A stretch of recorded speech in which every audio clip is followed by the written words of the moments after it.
তুমি কাকে ভালোবাসো? দুইজনের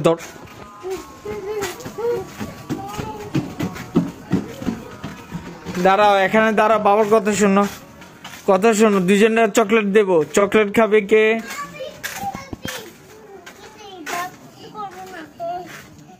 চকলেটের কথা শুনে তো এখন সব সোজা হয়ে গেল। দেখো বাইরের পরিবেশ। রাহাত উপরে উঠছ, ওঠো না, উপরে ওঠো না, এদিকে তাকাও। শোনো বাবা, দেখি তো তুমি কাকে ভালোবাসো?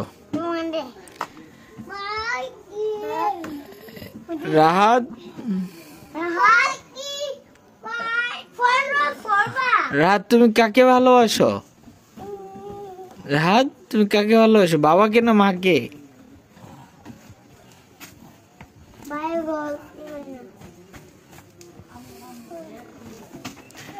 এদিকে এদিকে তাকাও, এদিকে আসো, আসো আসো আসো,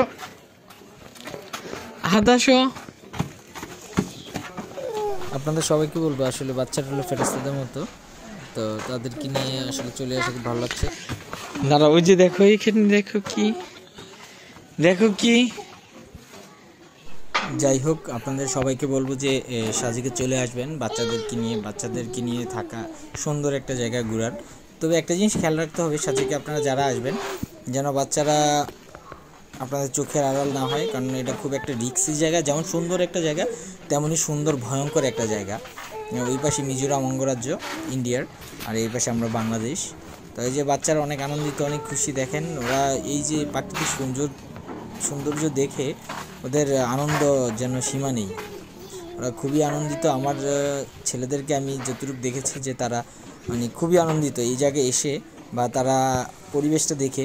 আমার মনে হয় তাদের মানসিক বিকাশেরও একটা ভালো একটা স্থান সেটা সাজেক বা বিভিন্ন জায়গা, টুরিস্ট স্পটগুলো। আপনারা যখনই সুযোগ পাবেন তাদেরকে বিভিন্ন জায়গায় নিয়ে যাবেন ঘোরার জন্য।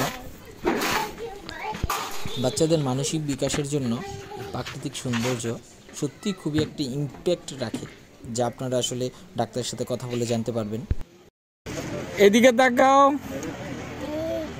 কোথায় তুমি? যারা রাহাতকে ভালোবাসেন তারা তাদের জন্য দোয়া করবেন। আল্লাহ হাফেজ।